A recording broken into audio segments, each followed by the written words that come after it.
morning, everybody. Thanks for joining us this morning for another in our webinar series of Empowering Rural Arizona. We are fortunate today to have folks from Hickey and Associates, as well as Cresa. We've got David Hickey, Barry Matherly, and Abby Wells with us today to talk a little bit about site selection, which is their bread and butter, and what goes into that from their side of the table, and what we can do as economic development folks to make their job easier, which in turn makes our job more productive. So with that, I'll turn it over to David to say a few words and get things kicked off. Well, very good. Thank you, Keith. Thank you, Jamie. Thank you to the team. Very excited to be here with you all today in a topic that is, of course, very near and dear to my heart. And as a site selector, and we'll talk a little bit about what site selectors are too, and kind of how we approach things and how we're looking at it, how some of the decision process on our client side has changed and evolved over time. And then, of course, as we get into in and out of COVID and wherever we are next. But and then also, what is some of our process? What are some of those data points? How do we go through our approach? And then, of course, opening it up late at the end for some additional questions and insights from the audience. I am very excited as well to be joined by my esteemed colleague and friend, and many that you may know as well, Barry Matherly. Barry, if you want to just take a couple minutes before we get into it. Sure, I'm glad to be here too. It's exciting. I'm actually in New York. I actually moved here to be closer to David, and then he moved to Phoenix. So I guess that tells me something. And I also was just there recently. My daughter just got her master's degree from ASU. So you're an investor. Yeah, back to that region. I'm very excited. I'm here to kind of provide a little context and content as David goes through this, just kind of adding in. For most of you, I've spent 25 years in economic development, spent the first years in very rural economic development, worked for a community of 10,000, and then a whole county of only 17,000. So I spent a lot of time, and I love the work all around. So excited to be here with you, and excited for your questions later on.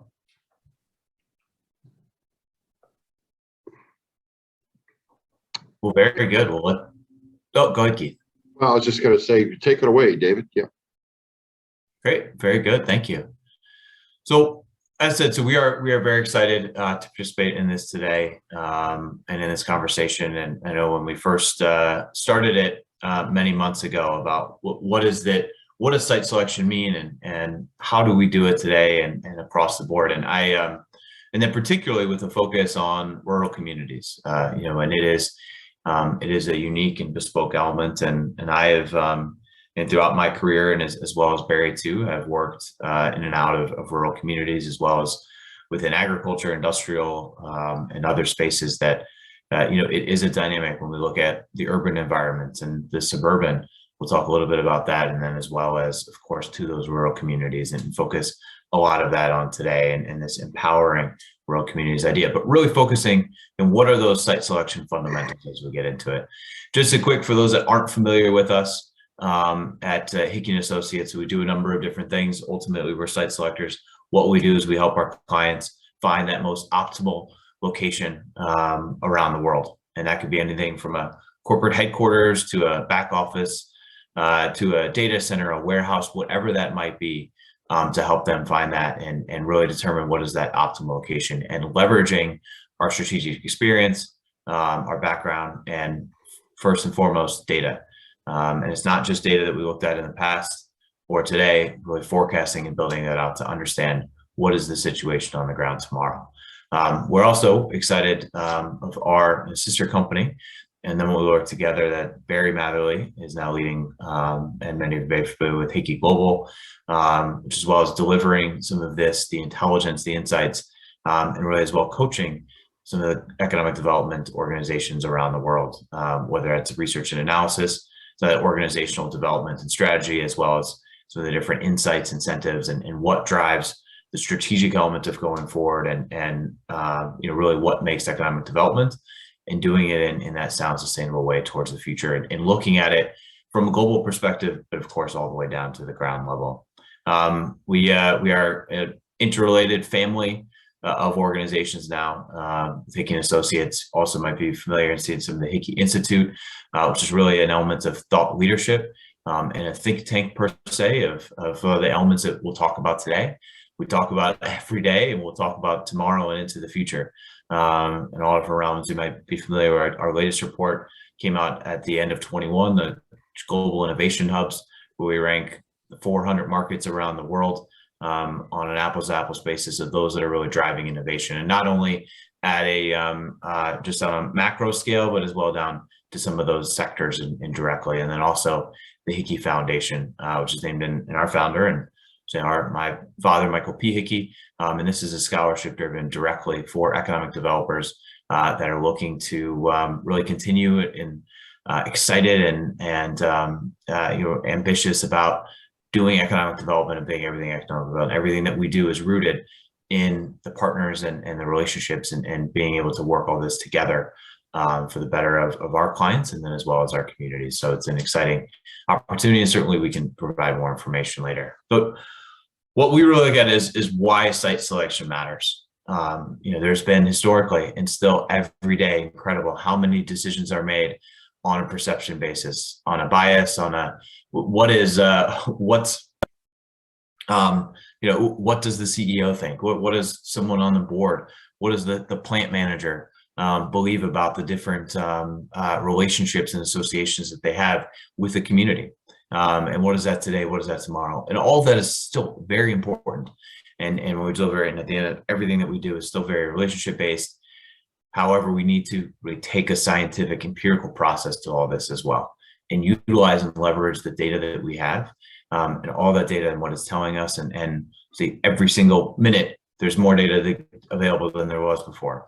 And being able to leverage all that and leverage that in a way that we can all work together to help guide where is that best location going to be? And then also for communities, what are those types of industries? What are those businesses that you should be really going out, recruiting, competing, the infrastructure to invest in, the sites, the facilities, and the workforce training programs, that pipeline to really focus on to help build out what is going to be best for your community, whether that's computers, it's software, that's industrial, it's agriculture, energy, whatever that might be, into the future, and building this in that empirical process and getting away from some of what that perception would be. We in our process. If I might interrupt, I want to pick up on that perception comment. A lot of times communities like to air their dirty laundry in the press. And I try to counsel our communities that's not a good idea, because it does create a perception out there among site selection folks or corporate real estate types that that community may not have its act together or is in some kind of a disarray. So that it just struck me that perception resonates in your business.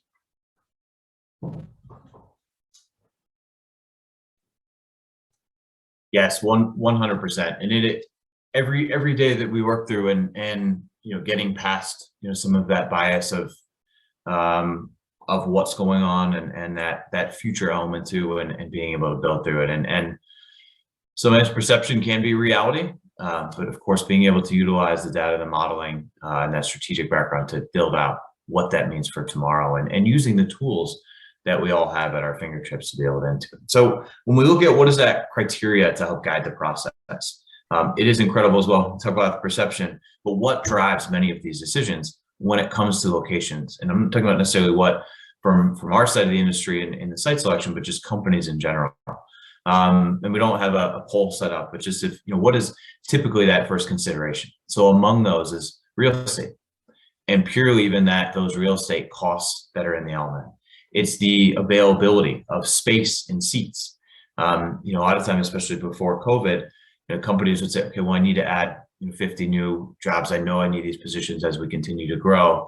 Where do we have space to put them within their current footprint? Instead of saying where would be the best place to find those 50 people, and really letting a lot of that physical side drive that decision instead of the labor and that talent element. And then there's the labor. What is that consideration as they drive and that talent into the future? And we'll spend quite a bit about that. And of course, how your communities and how you all look at that, we'll look at that into the future.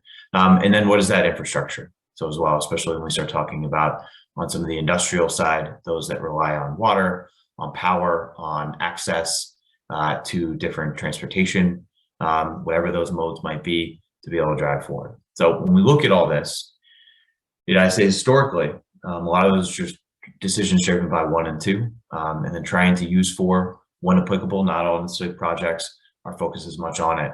But without a doubt, what we've seen as the evolution has happened, and this was happening before the pandemic, the war for talent is certainly not something new, something we've seen and been all been trying to work through and battle over the recent years. But it's certainly even getting worse, and especially in a lot of fields and a lot of your communities throughout Arizona. But what we're looking at now today is more on that labor. When we talk about talent, we talk about labor, just even taking it from a cost perspective. And I'd say, one thing, if we look at our industry 10 years ago, labor was an important element, but it was more focused on cost. And why is that? Because many times in these projects, cost can easily be 80% of that project. A lot of that time that focus on real estate. Real estate is important. Real estate has its costs. You need to have that physical space. Of course, we're trying to work through that right now across every business and what that workplace and return to work looks like. But that real estate, some of those one-time costs, taxes, utilities, all of that will flow and bespoke to the project and the asset. But really is that labor and that cost and being so critical.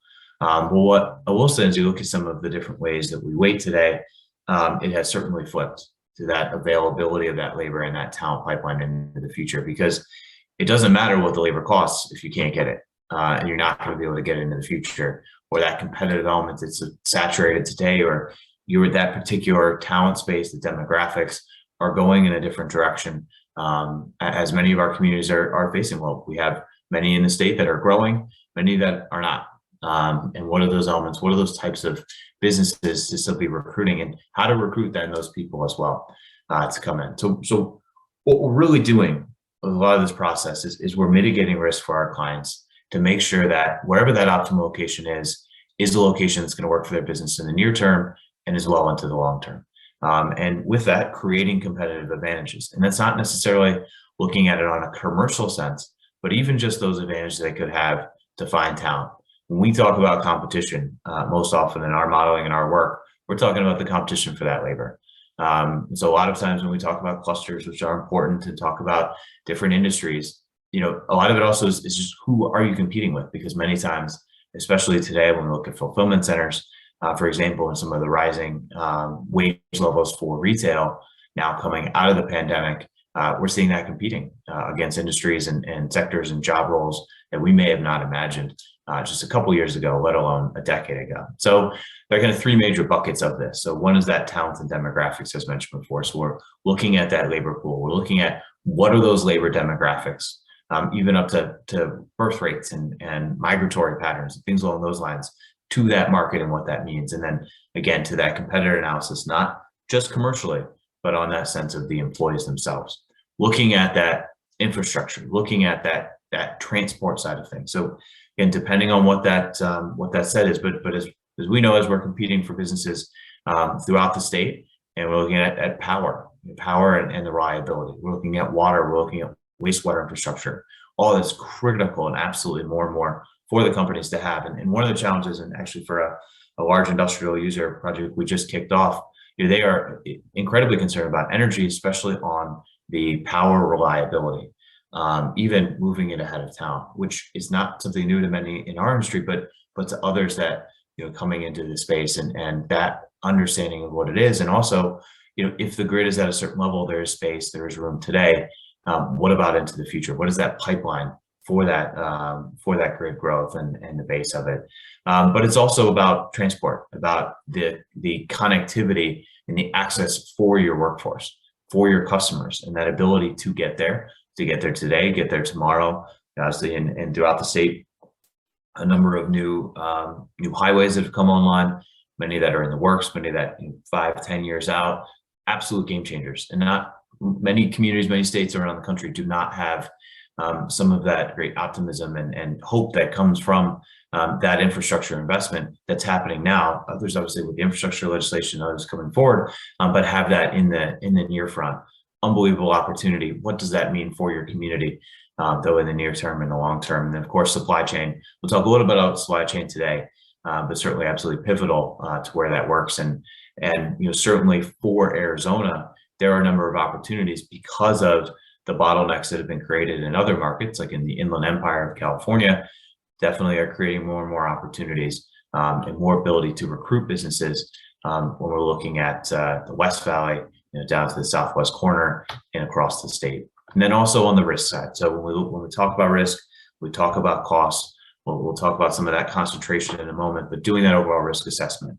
We also look at grants and incentives. We look at what is that opportunity, not necessarily always on a financial element, but what are those support functions, those ways that a client comes in, company comes in, especially if they're a first entry into the community. Am I going to feel like, is there that support? Is there going to be, because at some point there's going to be a challenge to come forward. They're going to need help, and we want to be able to create that. We also want to make sure that the company, we're always an element of and a support of the company coming, always visiting themselves.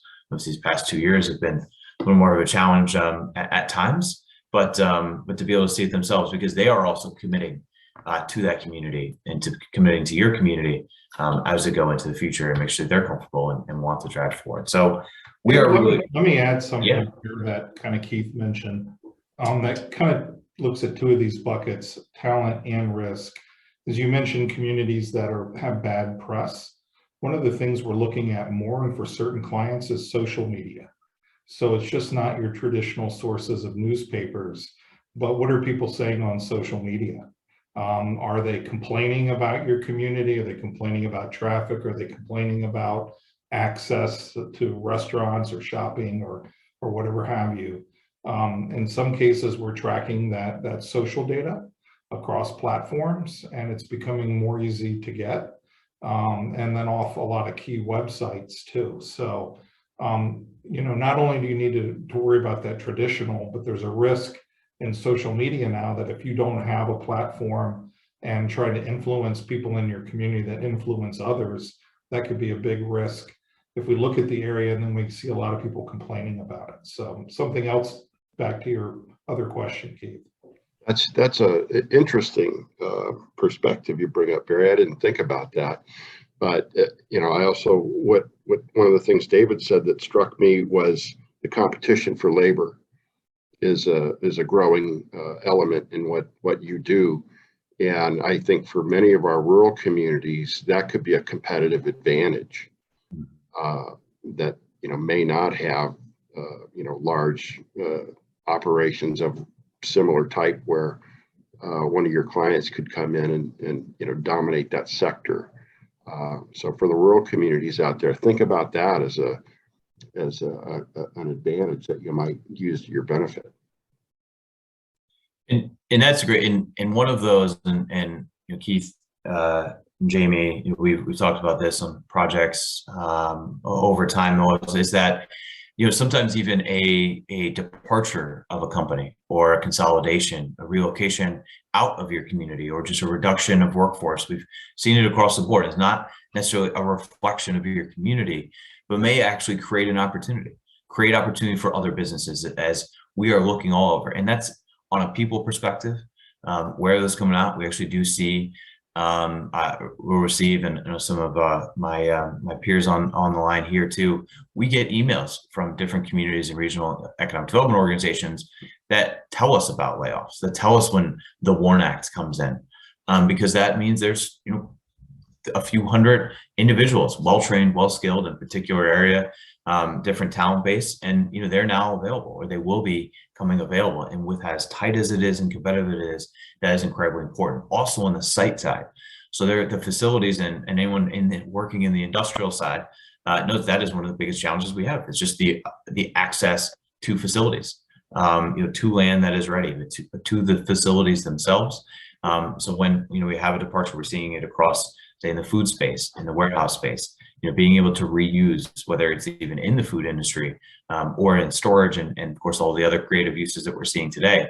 That is an incredible opportunity too. And so, not always being reluctant some of those, because it's not so a reflection of the community.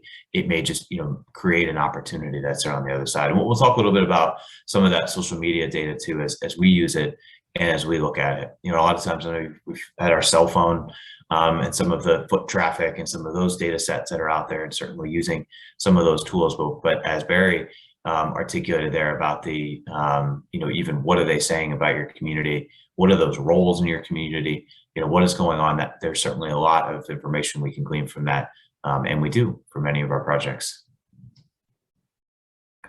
So ultimately what we're doing is we're driving informed location decisions, and really it's about using a best practice approach across the board, one that has been developed and evolved over really 4 decades, to capture what are those trade-offs, what is that most optimal piece, what are those most important elements, what are those that are not as much love to haves and the like, and then being able to weight those accordingly and build out across the business case, across all the different operating conditions, financial modeling, across those various candidate locations. And there are a number of projects that we have right now that are starting across the country, maybe even globally, to narrow down ultimately until we find that site. There are, of course, numbers that will say, we need to be in the Southwest, or even into Arizona, or we need to be in the West Valley, whatever, and driving down. But more and more of the projects are coming to us and clients saying, here's where our portfolio is today. We'd love to say if we could be where we are, but we need to recognize these aren't going to work. Maybe they do today, but won't into the future. Where are those other markets we can look at, and building out through this entire process to build down to get to that point. And there are a number of different factors that we look at, those location considerations, as we'll call them. Again, everything from talent to that competition to business climate, the risk, the access to the market, infrastructure overall, and whatever the project is, that means different things, but infrastructure in itself being important, the innovation ecosystem that exists, the strategic fit of that market, in that financial part, the operating costs, the labor costs and the like, and then also those one-time costs. Because ultimately what we're trying to do is weigh all these out, and so that we can forward just on this very basic quadrant map, you understand what is that right point, that right mix of the low costs, the one that meets the financial, not necessarily the cheapest, but one that meets the operational cost model, that meets the financial sets that's been set forth by the company, by the board, the steer co, whatever that might be, but then also can meet those operating conditions, and be able to get through, use the data to leverage that, and to ultimately find what is that right location across what those weighting, those criteria are from those different areas. So as our clients are thinking through this process, there's a number of different elements that build into it and get up as they build up to it. One is that just that vision. What is that mission? What is the mandate, the requirement that's set forth going forward? How does that set forth? There is more and more focus on board approval and that shareholder value. It is not necessarily, real estate before could be a cost center, but now it's looking beyond real estate being important, the physical element, but also, where is this going to be best across all those different elements that we talked about, looking at, where those, depending on the asset, the industry, those innovative places where we can continue to drive and build and grow into the future, but also meet those synergies and of operational capacity today. And again, as well as what does that future look like? What are the implications to the workforce of the existing business as well as into the future? We living in a globally connected world. It is a global, as we saw from the onset of the pandemic, immediately the global supply chain is impacted and still is today. Because of something that was on the other side of the world. Now, what happens often in a lot of how our supply chain has been developed and optimized is very regional based. A lot of times when we have an impact, we have a natural disaster, it's very regional, relatively short term, but even if it's longer term, you have those contingencies. This was global and almost immediate, and so across the board impacting, and we're seeing some of that return, some of that closer business, and of course, in the place that Arizona and especially the rural communities of Arizona sit, it creates a lot of opportunity as well. And then the social responsibilities, and incredibly becoming more and more important element of how our clients are looking into the future. Not necessarily always leading the location decision, but it is certainly an important part as they're looking at it. And that's ESG, D&I, all of the above, All corporates, they have different ways of looking at it, but looking at it in the lease. So when we look at what some of this thought process is, one thing that is certainly happening is we're getting more and more across the C-suite that is involved into this decision process. 10, 15 years ago, vice president of corporate real estate, that was really who we're driving with. But now, and we encourage this to have more and more engaged stakeholders into the process, because as we get forward, and especially having buy-in as we get down the line to the ultimate decision point, having that so that they can go to the board, they can go to the steerco and get that approval. When it comes to European businesses, a lot of foreign, some of those terminologies may be different. A business development type of individual, strategic planning, some of those might be more of those titles or those rounds that we'll hear and will come into place into the round. But ultimately, to get to where we need to finish, when government affairs, accounting, finance, others come into play, procurement throughout this process as well, to ultimately be put into position of what that, and to get that board of directors. Where do we come in? A lot of times we'll come in there on that front side. We're talking about corporate real estate. We're talking about that footprint. We're HR, legal, the CFO, other elements. On the European side, again, a lot of times on that business development and that side of the nomenclature. And then again, oftentimes, making sure whether we're in the room or not, making sure that these are findings, the results of this comprehensive process are presented back to that board and to those key decision makers. So as we are driving that influence up, and whether it's the environment, it's the corporate culture, the overall governance, the dynamics of the group and the business, those stakeholders, and then ultimately those driving agents, but then also making sure as we're influencing through that process and working with you all directly on getting that data, getting those insights, that intelligence as we need it to ultimately make sure everyone is in alignment as well in the end. And all of that process, all of that flow of the modeling, the data drives it out and drives into the future. So as we look at what that process is and how out of the decision-making goes forward, what is it that, our clients are thinking when they select a location, when they're driving forward, when they're looking at, rural communities, they're looking at urban, suburban, global, regional, Southwest, state of Arizona, greater Phoenix, Tucson, whatever that might be, and beyond. They're looking at a number of different factors. I think more than ever before, we have this idea of concentration risk. This is something we were talking about before the pandemic, but certainly as it exposed a lot of those challenges, a lot of that, the risk elements that were thought out, but not necessarily thought in the manner of what could happen and what could be.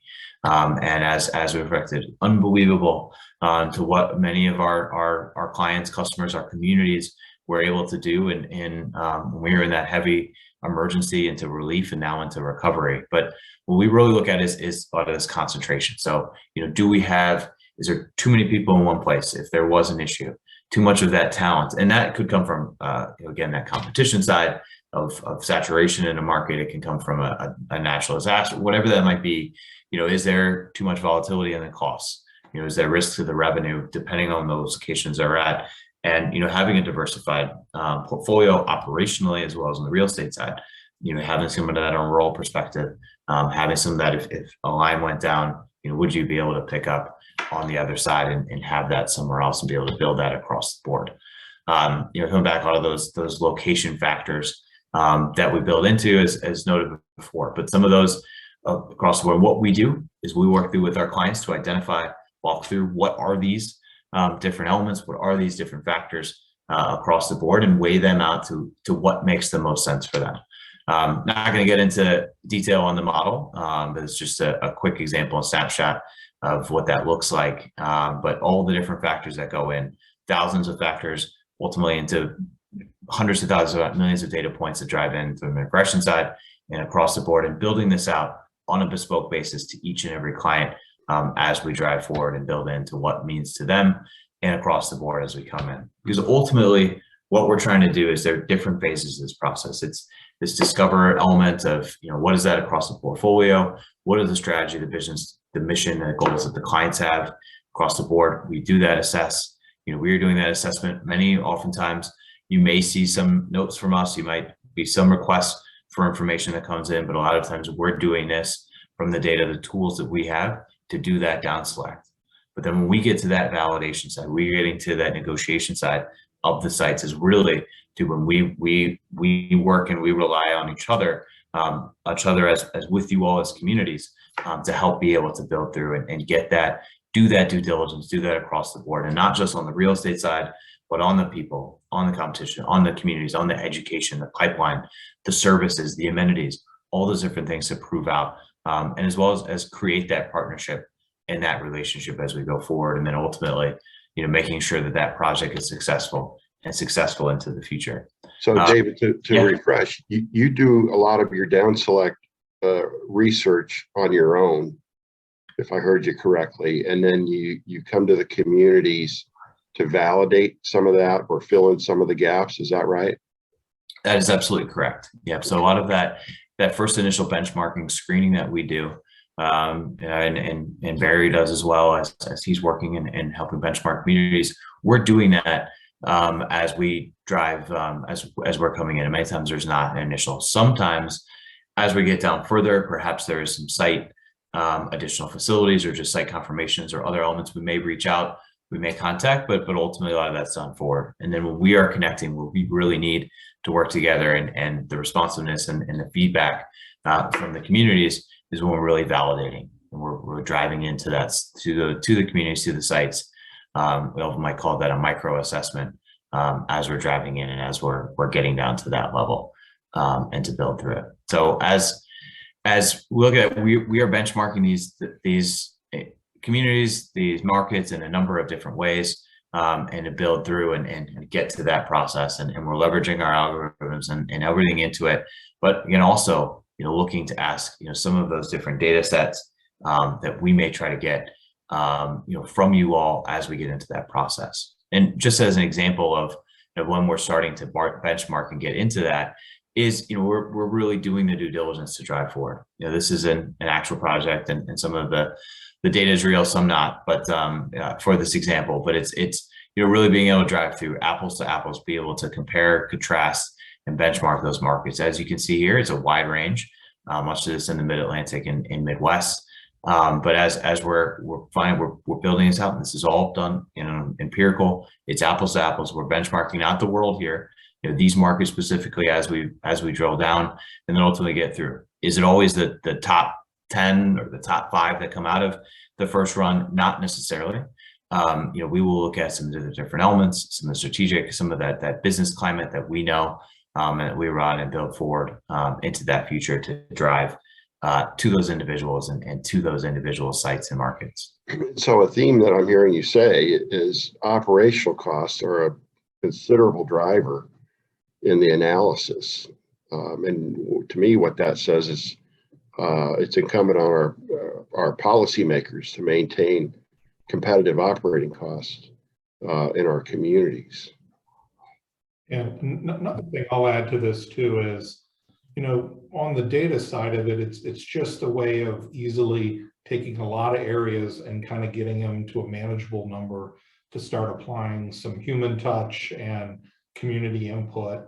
But also what I'd mentioned to rural communities is all of this initial macro work is done kind of at the micropolitan or metropolitan level. So knowing how you fit into your metro or your micropolitan area or whatever area you're in is critical. And initially selling that is the first cut. So if that area doesn't make it, then your community is not going to be in the mix. If that area makes it, then your community can be in the mix, and then it's more selling your uniqueness, but it's kind of a two-sell opportunity. I always say rural's market to the marketers. The state is one of the biggest marketers. You need to market to the state so they understand your value, and you need to, if there's a regional group, you need to market to them also. Good point. So once we've begun to drill down and we are getting to the point where we are selecting down to those markets, we're really then getting into much more of that granular to the markets themselves.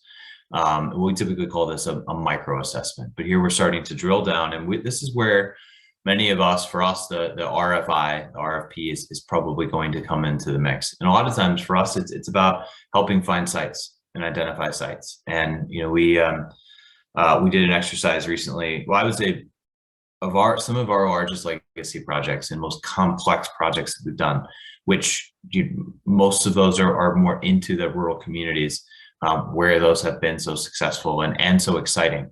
Those sites that we worked on were actually identified by the Economic Development Organization through the RFI process. We're not found on CoStar, LoopNet. We're not found through some of the real estate active databases that the brokers had as well. It was through that process, and it is absolutely priceless and valuable for those, because those, well, you're targeting those, we'll call them shovel ready, whatever the terminology to use, but in driving forward, you've invested in those sites, but then there are other sites that of that a certain landowner or a family may have, an industrial park waiting to build and develop. Certainly those opportunities, it's incredible. So we just did a project in the Southeast US, alongside the client had the broker, their broker partner, do the site analysis, do a site search, and through their partners, and mostly through LoopNet and their real estate within their company, they had us do one through the EDOs, and to run that round. I think altogether we had about 80 sites that came across. But if guess how many of those sites crossed over between the two, there was only one of those, which is just, it's hard to imagine, and these are challenging, complex industrial sites that we were looking for. Certainly had some bespoke elements to what was required to it. Some of the wastewater, some of the storage aspects to it, as well as the grid infrastructure. But ultimately then from that, I think of the final 10 sites, I believe 8 of those were those that were identified by the economic development community through the RFI, RFP process. So absolutely vital and absolutely into it, because what we're doing is then we're drilling in down to the market itself, and putting it in place, and just, some of that mapping that we're doing, some of the down, the GIS, the analytics, because first we've done that initial benchmarking screening, and now we're coming into, where is that going to best fit? Much of that again today is based on labor, and based on the talents, and us trying to identify that. Of course, I know I see some of our friends from the utilities on here as well, of course, of driving across where those power lines, where those transmission, those wastewater, the water access, all of those, and depending on the project itself, but particularly on this talent side. So we're able to drill in and map. It's not where they work per se, it's where they live, and where they reside, and then it's forecasting of where they're going to reside into the future also.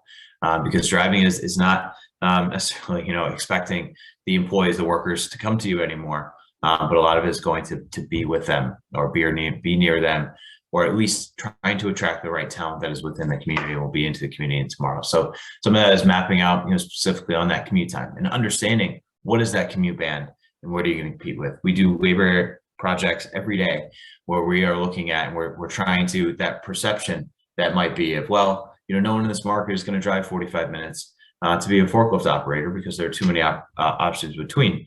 That is possible. We also find, that's because there are, 3 employment competitors that are paying $1 more an hour in between that 45 minutes. And so what does that mean, and how does that work? And perhaps you can't afford that bump, or that's not going to work within the financial model. So how can you shift and work to determine other ways and other solutions into it? What is that concentration then of the skills within the market? So overlaying, we talk about on the industrial side within your communities, there may not be that many sites today, or the facilities in the time that the client needs and that mandate. And so we can actually take then those sites and overlay them into where the people are and where the realms are. So then, on the next one, we're looking at that competition. So there's the Greater Atlanta Metro, one of the hottest distribution logistics markets in the world, and continually growing, and not necessarily reflecting of where the people are going to be. They just continue to go because they have to. We're seeing the same thing in the Inland Empire. We're seeing the same thing in the New York, New Jersey, along the 95 corridor into Allentown and throughout. This is something definitely we're going to see through our communities too. Where can you come out? As we look at to the West Valley example, I've the Southwest Valley Chamber event I attended in 21, and the conversation of Goodyear. Well, a lot of those, what you see in the morning are brake lights, and people leaving the communities. What are those opportunities then actually to grow and to develop and be able to put forward into the future? David, we have a question. What tools do you use to research communities from an analytics standpoint? It is quite an exhaustive list. It's a great question. Thank you. It's, we are using a lot of the same tools that you all are using, without a doubt. Just starting even from the census and Bureau of Labor Statistics, through some the other DOL programs, the Department of Education programs, your iPads, and the like. We're using some even more macro numbers depending on where we're looking at, what we're benchmarking, whether it's from World Bank or Oxford Economics, or that might be, but then drilling down all the way to the other side. So that is down to that site level and working with you all to capture much of that data. We can use our, a lot of you on this call, use a Jobs EQ or an MZ and others, certainly, and they provide a lot of value and can, but then, how do you look at that data and how do you capture it and really cross-reference to understand what is it and be able to sell that back, or present that to the client and to the prospective companies, as well as those existing businesses that are there. And then ultimately do a lot of our own primary research. And that's through the employee interviews, through the interviews with you all to capture some of that data on the ground. And we, of course, are utilizing that and leveraging that across the board as much as we can into that future. And as Barry alluded to earlier, also on that social media side. So leveraging some of that data, some of the metadata, where we can capture it and utilize it. It's all anonymized and everything in the place, but certainly there's a lot that can tell us and trends to direct to that, to what we're trying to ultimately get to. Great. So then the final piece, as we've driven through, and I'm not spend a lot of time today, so talking about some of the incentive side of things, but that is, of course, part of the decision process and part of the factors. I think when we look at incentives, we are continuing to, they are part of the process. They are not, drive the process going forward, but certainly part of it. I think one thing to just always, really, when we talk about incentives, a lot of it for our firm, when we come, it's all about just that partnership. Does that, is that company and feel that when that problem is there, that challenge in the future, are they going to have that support when they need it? But also there are real challenges. We've seen in different parts of the country and parts of the world where infrastructure is not there. They may, with a lot of companies that came to the US, reshored and nearshored in recent years because of energy and the reliability of energy and the cost and just the certainty that's behind it, as well into the future that we don't necessarily see in other markets, and even on the talent side too. But where, just not having, some of that transmission, some of that grid connectivity has created challenges or those longer term commitments to it. So being able to build out and knowing that that's there. But of course, there's that financial delta, and something we always encourage is to ask, what is it? We'll talk about that in a minute. What is it through some of the challenges? But incredibly important, especially on the industrial side, on the site due diligence itself, and really digging in, drilling in to, what is at the site. Certainly site certification programs are important. They're helpful to help guide and direct towards some of that. The understanding of which sites are critical, what they will be in the future, doing some of that due diligence, but we will always do more due diligence as well. Because to understand, what is it across the board, all these requirements, all the unique, whether it's environmental species, it's historical elements, whatever across the board, we're going to do that due diligence again. Certainly that engineering, that upfront, we encourage to build out and invest in some of those sites, because time is incredibly crucial and in a crunch. So having some of that investment done on the front end, but we will go in and we will do, alongside our partners, alongside the engineering, architects, others, to help make sure we prove this out across the board. And depending on, of course, whatever that industry, that asset class might be. So one of the questions that we get often, kind of talking to Insignis, is how best to screen an RFI or an RFP. And I know you all you have your intake process and across the board of how you get those, but ultimately I know everyone is incredibly busy. We're all here and we all have different opportunities that are coming through, active and as well as existing companies. And of course, always retention is critical, and making sure that aftercare of those investors and those companies that are there and to maintain. But some of those questions that we get, and then what are those? So how can we help identify? Some of those things to ask that you might not is, what is that classification code? what is the industry looking at? Because when we talk about, when Barry with his, and his team is driving forward is some of those clusters, where are you stronger, and where is communities, as communities, to invest in and to recruit and to work on retaining and to investing in, focusing on some of those industries and what your community is best and competitive for today and into tomorrow. And so helping understand and identify what those are, what are those industries that are in place? What is that decision timeline? Is this something that we're looking at that is 3 to 6 months out? Those are happening all the time, and they're going to.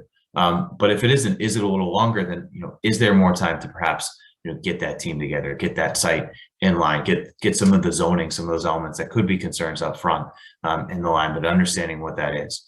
Also, is the company the direct employer? So one of the challenges that we might have is more and more of the 3PLs that come online. Sometimes this may be on an incentive reflective, but also what are those hiring challenges? Because when we talk about in that example, the forklift operator earlier, that was actually working with the 3PL, not the company themselves, but working between the two, because some of those elements in the realm. If possible, who are you competing against? Sometimes companies will present that and present as going forward, maybe a little bit more obscure in the answer, but at least being able to, what is that? What are those communities? So you could potentially say, what do we benchmark? How do we benchmark against these? And of course, doing some of that pre-work as well. What are those top 5 decision factors? You might be able to glean that from the RFI, from the RFP, but certainly having that as a question, because that will help you as you pitch back and as you identify how do you shape, and maybe is this one to compete for?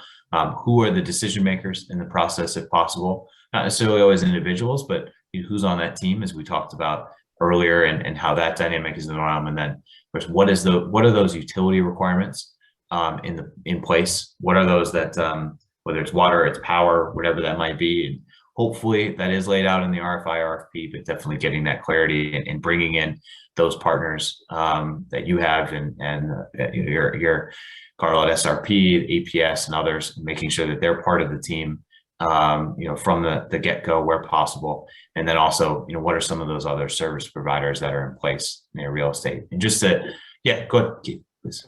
David, can you expand a little bit on why it's important to know where the decision makers sit in terms of their location? Yeah, some of it is just to understand, who are you pitching back to? Who is that ultimate decision maker to? Many of the projects we're getting today, many that are coming to the state, are international. And when and Barry's team as well, we're hearing a lot more of that in the investment of, even from FDI organizations and foreign government promotion agencies.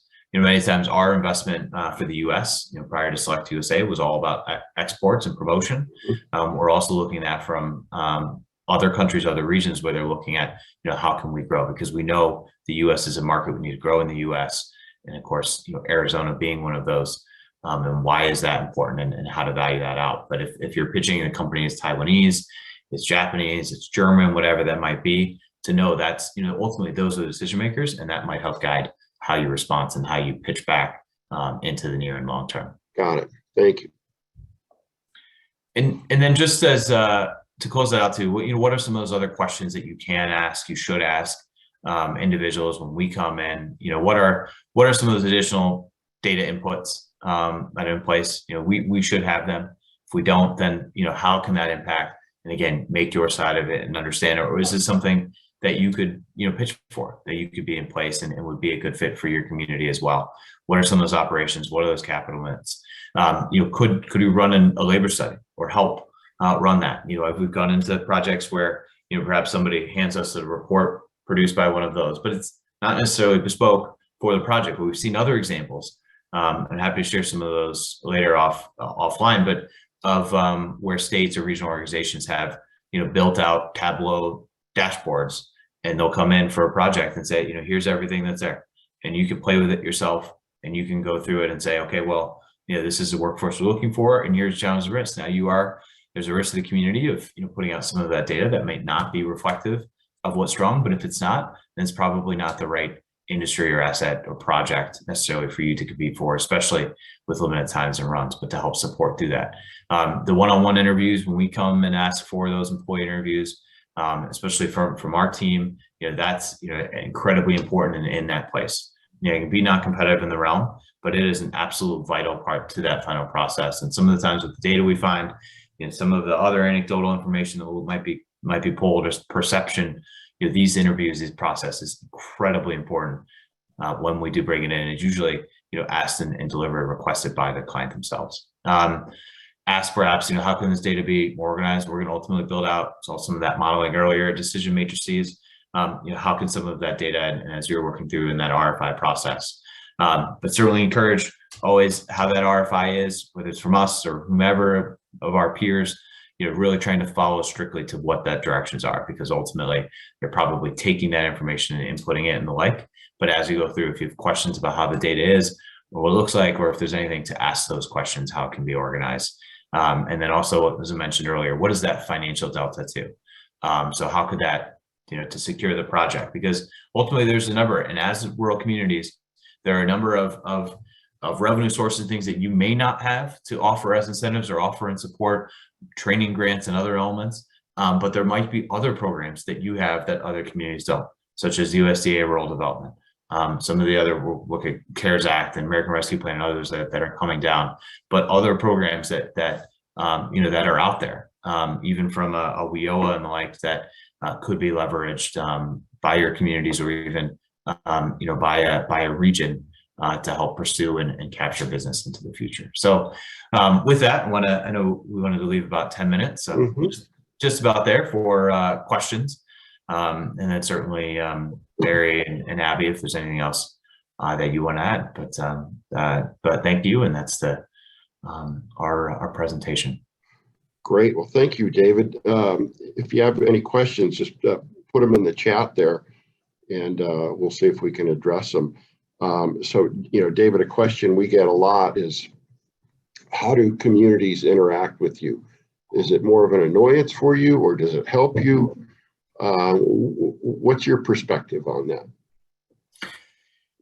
I like the proactive outreach. We take everything that we get, particularly when it's data, it's insights about your community, whether it's at the state, it's the region, down to your community itself. We take that information, we database, we set it aside, because it may not be actually as important or critical at that moment, depending on the amount of projects we have. We are doing over 400 projects a year, so it's a very good chance it will be relevant and pertinent. But we do capture that, so we encourage that proactive outreach. There's, of course, as we are all also in the community, we're promoters, we're salespeople and selling our communities, and to the clients and to us and to everyone else. So there are realms of good tactics and good marketing and advertising, but certainly the more data, the more insights that you have available, will certainly help, and we will leverage and utilize that, whether we're proactively in the middle, or we're coming with that project, with that opportunity. But I'll only turn that question to Barry too. One thing I'd just add to that, because I get all of them, everything that you send to a site selector in Hickey, I end up with a copy of. And the big takeaways on that is, if you're going to send something to site selectors, tailor it to them. Getting a monthly newsletter you send to local people about a happy hour on Thursday is wasting their time, and will likely over time lead to them not reading it. So most communities tailor something, and it doesn't have to be elaborate. And everybody's got HubSpot, Pardot, MailChimp, something you can send them out on. And the other thing is, we're always looking for what's new.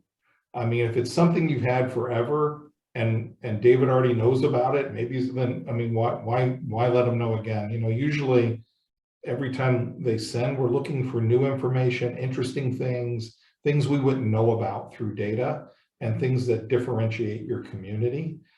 So if you're going to take the time to engage a site selector, at least take the time to create something unique for them. It makes sense, as opposed to being on the auto email, like you say, for the chili cook-off. Yeah, well, for all the communities on this call, and I think as noted earlier, and I have since relocated from New York City to Phoenix, the Sun Devil. So coming home, and like this summer, I don't know who told me August was the time to move. But yeah, just joking aside, but so some of that. So certainly do as I am local, I do love chili, of course, those calls. But as you have different events and as well, I'd love to continue to connect more. And I know had the privilege to get to know many of you that are on here over the years through projects, through conferences, through other peer-to-peer relationships. But certainly look forward to getting to know all of you here, being local in the state and in the region. David, Barry, can you talk to the importance of the completeness of a response in terms of an RFP or RFI? How does that impact you? Yeah, I mean, for us, it is incredibly important. We understand that everybody is tight on time. And sometimes we have to put relatively quick turnarounds. If there is an issue that you have on your end and it's going to be a delay, or there's a data point that you don't have handy or something, sometimes we will have some pretty bespoke requests and considerations. But no, when we do, it's important and it's vital to the client and their ultimate decision path. But if you do have those, just let us know. Be proactive and be engaged on that, or if there's a delay and to work through it. Not all the time is that going to be, because we work at the speed of our clients and their needs and requirements, but certainly being able to work together. But as I said earlier, that filling in to how we put it and release it to how our peers do, because ultimately it's likely looking into or building into some other into the modeling or into the decision path for that. And so we're going to say that the more complete that you do that, and the point that opportunity is there, is going to just give us that better picture as well, and better picture of the community for that in the place. And I'd love to hear Barry's response too, from his being on every side of this industry as well, for that question. Yeah, I think, there are different firms. One thing I think you need to realize in site selection, there are larger firms like Hickey, which has its own data and analytics folks. So a lot of that is done in-house. So RFPs from us tend to be shorter and asking for more unique information or site-specific information or incentive-specific information. There are a lot of consultants out there that, might just be 3 or 4 people. And they don't have the analytics. So realize in that case, you're getting a really long one because they don't have anyone to do the data analytics, and you're filling in all their data into their spreadsheet. So you kind of gotta, when you see the RFI, you already kind of know who you're working with, and then some in the middle there, and then realize it's all important. But on the ones that you're getting the real long ones, which are the ones that are the worst, of the biggest pain, is that you are 100% of their data in that case a lot of times, because they don't have those people. And so if you're leaving things out, then they just don't have that information to put in.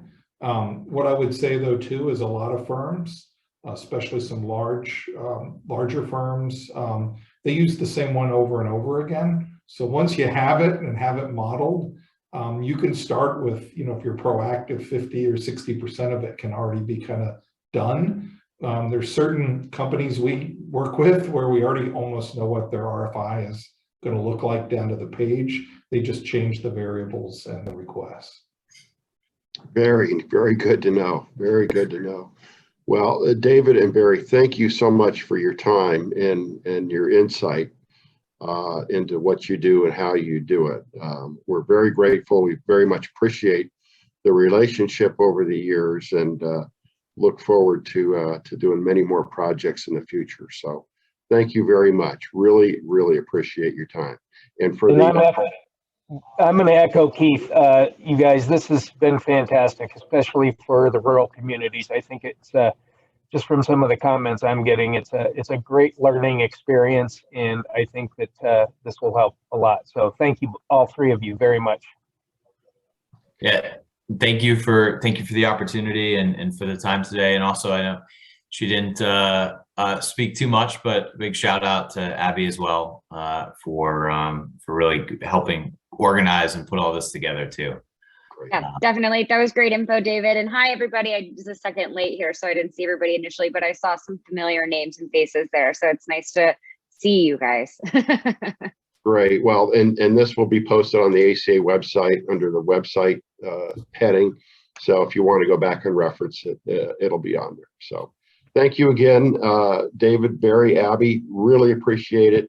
And we'll see you down the road. Great. Thank you. Thanks, Thanks, everybody. everybody. Thank you. Thank you.